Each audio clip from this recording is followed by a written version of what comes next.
a lot of speed on offense, and they're going to be great defensively every year. So it's it's no surprise. Do you see a lot of similarities in the improvement of Boykin and your own personal improvement this year? He's a lot faster than me, that's one. But obviously we're both playing better.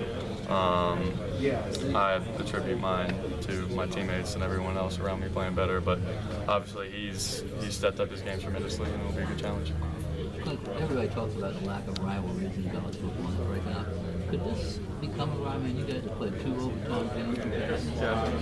I didn't. Came in at the same time. And that probably has something to do with it. I wasn't here for the first one, but yeah, I forgot about that. That was a great game. And then last year was another good one. We both come in at the same time, kind of the newcomers.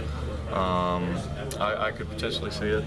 Obviously, it's still at the beginning of the third game we played. So. Do you think you guys need one? I mean, you don't have to pick games anymore. And I think we need to get those back. Obviously, I think we need to get Pitt and Marshall and Virginia Tech and those guys back on the schedule. It makes everything better in Maryland, But obviously, in-conference rival games are good for you too, and this could potentially be one. And if it is, it's definitely good for both schools.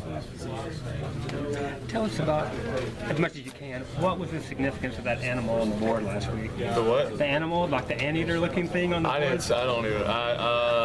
Holderson laughed about it, but he was afraid to tell us the quote long story about it. I'm not sure if he told me what it was. I know there's certain things mean certain, but that one, I'm not sure what that one meant. I know what the other ones mean, but that one, I think he picked some random ones, and I think that was a random one. Most of them have a specific thing that they mean, but I didn't get that one either. Because one was at Maryland was for Scott Menthel.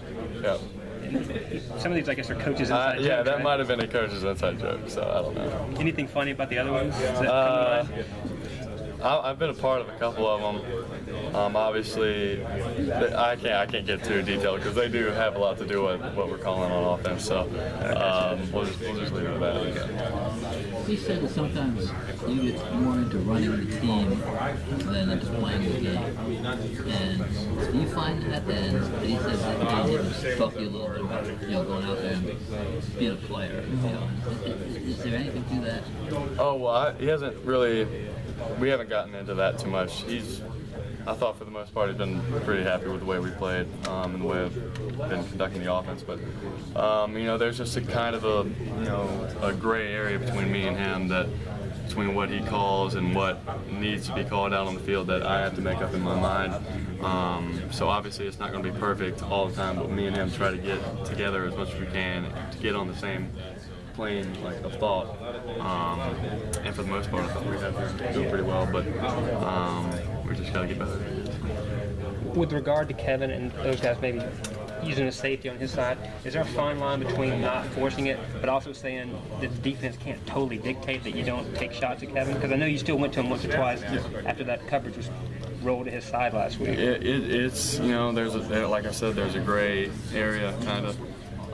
You want to get your best players the ball as much as you can, but if they're going to just completely give it away and let you do something, that's going to be successful, you got to do what's going to be successful. And Kevin knows that. I know that. Just the way he's played is getting a lot of attention, and whether it's from media and from defensive coaches, and that's a testament to how well he's playing. That people are playing him like that, and it's going to open up other things for other people. And it did yesterday or on Saturday, and came away victorious. What did you see on that throw at the goal line where he got in between the corner and the safety? That one. Well, the play clock was running down. We kind of just had to go with the play just to get one off, and it was a split-second decision. Obviously, could have got the ball down a hair lower. I thought it was a lot bigger of a miss during the game than when I watched it on tape. And obviously, you want to make it a throw, but things happen like that. So it's just one of those plays. How tough were you on yourself grading this week? I know every week you're pretty hard on yourself. Honestly, it's kind of one of those. I didn't play that bad or that well. We didn't have a lot of chances. We didn't throw it very much. We didn't run a lot of plays. When we did run a lot of plays, we were pretty tired out there. But we played, I thought, average, but obviously still good enough to get the win, so that's really all that matters. Define what the winner of the Heisman Trophy should be and why it's so hard for anybody but a quarterback to win. now it's kind of evolved from the best player in college football to the best player on the best team in college football. I think the last person to win it, who had like a good number of losses, was Tim Tebow when they had about 4 losses. But he kind of just put himself and everyone else in that category that year.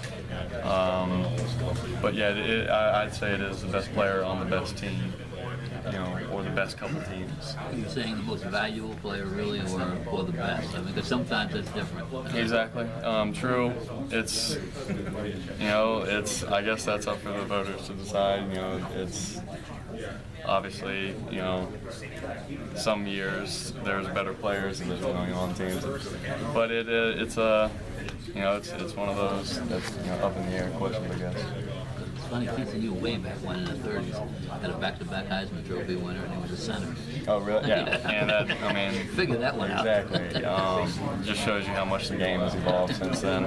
And now the thought that a wide receiver could win it, when in the 80s or whatever, that was ridiculous. Now, guys are up there doing it and being up for like Amari and Kevin.